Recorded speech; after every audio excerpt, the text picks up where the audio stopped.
Objet numéro SCP-31/10. Classe neutralisé. Niveau de menace orange. Procédure de confinement spécial. Le village dans lequel SCP-31/10 est localisé doit être rendu inaccessible par la déviation ou la suppression des routes et chemins menant dans sa direction.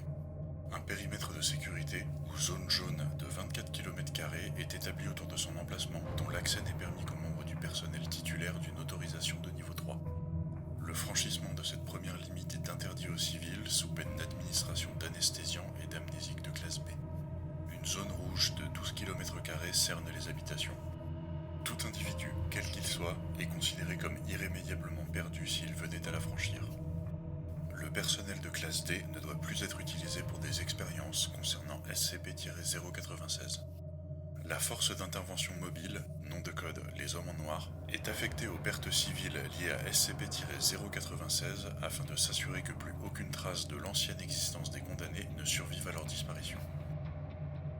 Description: SCP-31/10 est un événement dont la seule manifestation a été jusqu'à présent observée dans le village de Californie.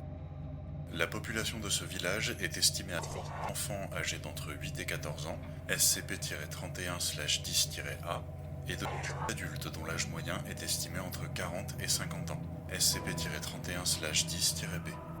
En temps normal, les plus jeunes individus se promènent au milieu et aux abords des habitations, et prennent part à toutes sortes de divertissements populaires au XXe siècle, comme la balançoire, les osselets, cache-cache ou le jeu du chat.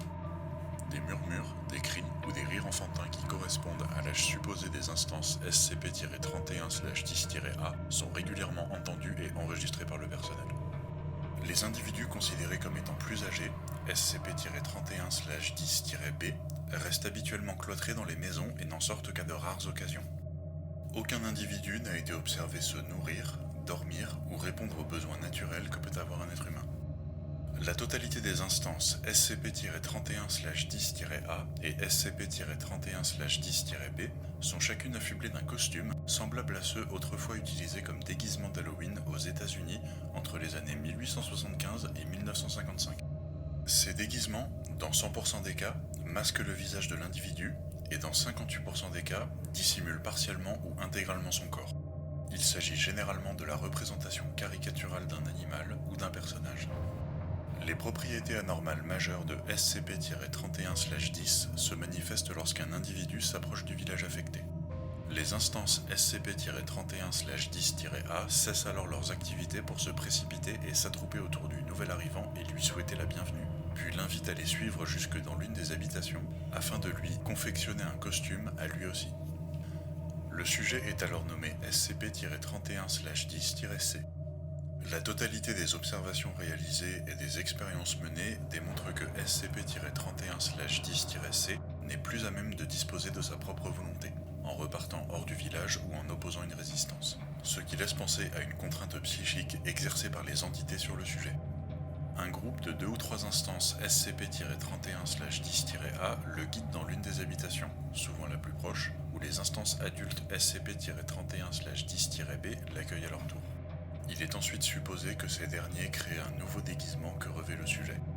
À partir de cet instant, celui-ci adopte exactement la même attitude que les autres instances.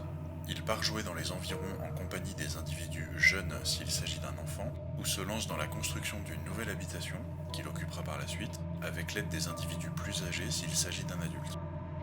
À cette étape, essayer de rappeler à SCP-31/10-C son identité ou quoi que ce soit en rapport avec sa vie passée se révèle inutile, sinon dangereux, car il dispose également de capacités de persuasion psychique comme n'importe laquelle des autres entités.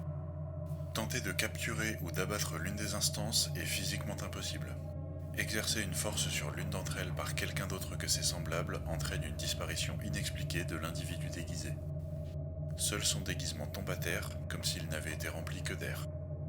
Les autres individus ne paraissent pas affectés outre mesure par cela et se contentent de ramasser le costume pour le ramener dans l'une des habitations. Important. Tous les 31 octobre dès minuit pile, toutes les instances de SCP-31/10-A ont pour habitude de déserter massivement le village et de se disperser dans les environs, jusqu'à atteindre les autres villages non infectés les plus proches.